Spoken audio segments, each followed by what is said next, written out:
Selamat siang, kali ini kita akan melakukan feedback ya atas asesmen-asesmen sebelumnya. Jadi terima kasih sudah meluangkan waktu untuk sesi refleksi kita hari ini. Jadi setelah melihat performa Anda di seluruh simulasi asesmen, saya sangat excited untuk berbagi observasi yang bisa menjadi bahan bakar untuk persiapan Anda ke posisi CEO ini. Oke, selamat siang. Bu, saya juga sangat menanti-nanti dalam sesi ini. Sudah lama dioperasionalkan. Jadi penasaran sih dengan sudut pandang eksternalnya gitu. Oke, jadi baik, mari kita mulai dengan hal-hal yang membuat Anda ini sangat luar biasa ya. Yang pertama dan yang paling mencolok adalah Anda ini sebagai eksekutor nomor 1.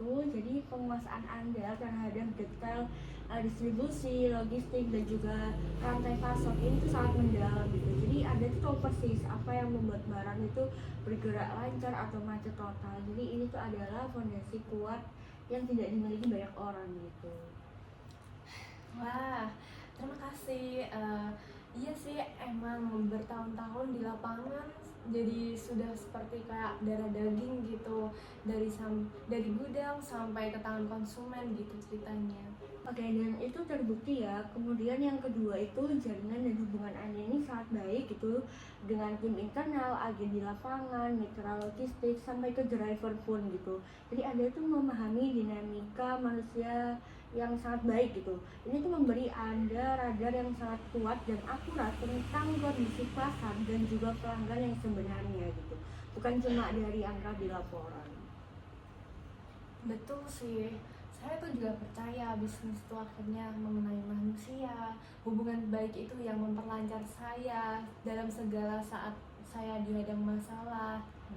Oke, benar sekali. Kemudian yang ketiga ini ada mentalitas problem solver dan juga ketangguhan Anda nih ya. Jadi dalam simulasi krisis pasokan, Anda itu tenang, fokus, dan juga memiliki solusi yang praktis gitu dan tidak terjebak dalam situasi yang panik gitu.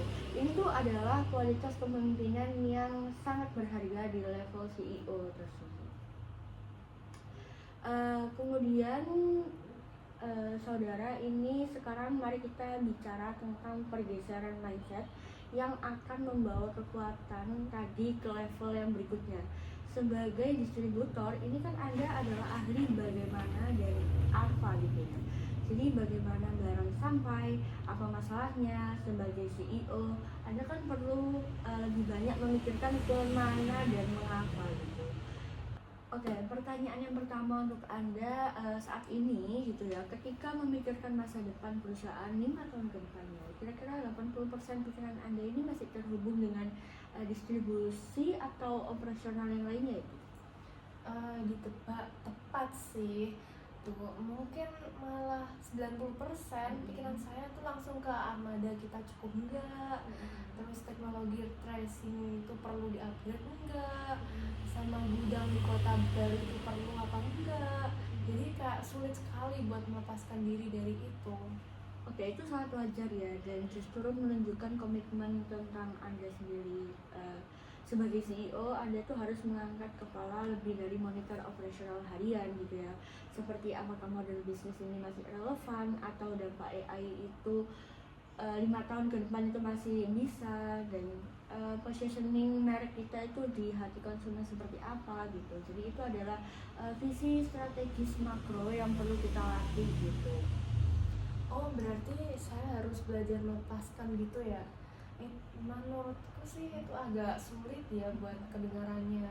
Takutnya itu malah kayak kehilangan feel rasa gitu dari bisnis ini.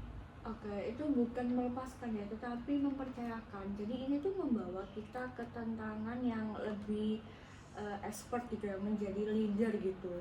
Jadi sebagai CEO ini Anda tidak perlu menjadi ahli distribusi nomor 1, tetapi Anda itu perlu menjadi pemimpin yang bisa memahami dan mempercayai ahli-ahli lainnya gitu. Jadi kayak di pemasaran, SDM, atau teknologi, keuangan, dan lain sebagainya gitu.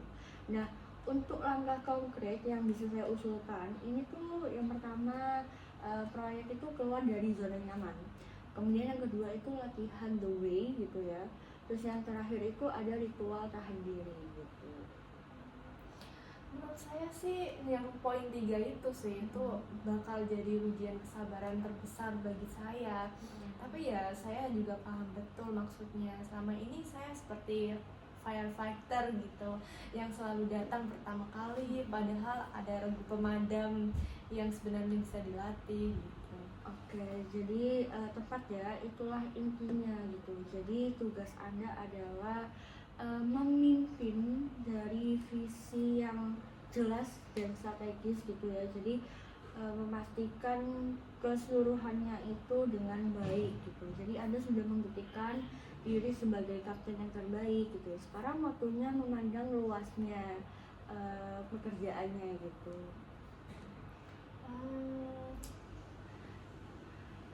Ya, saya juga merasa sekaligus excited juga sih, dan sadar akan tanggung jawab yang besar ini. Feedback tadi itu sangat menggugah saya, jadi kayak sadar akan itu. Jadi terima kasih sudah memberikan pandangan, saya juga makin terarah jadinya. Oke, jadi kami tuh punya keyakinan yang penuh pada saudara gitu ya. Jadi kekuatan operasional Anda itu adalah aset yang langka. Jadi proses ini tuh hanya tentang melengkapi Anda dengan lensa yang lebih besar gitu. Jadi kami akan terus mendampingi ke depannya. Siap.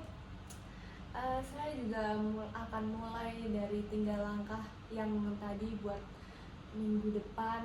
Terima kasih banyak atas waktunya. Menurut saya ini sangat berharga sih. Sama-sama, terima kasih juga telah meluangkan waktunya. Jadi sukses untuk perjalanan ke depannya. Terima kasih. Wassalamualaikum warahmatullahi wabarakatuh. Waalaikumsalam warahmatullahi wabarakatuh.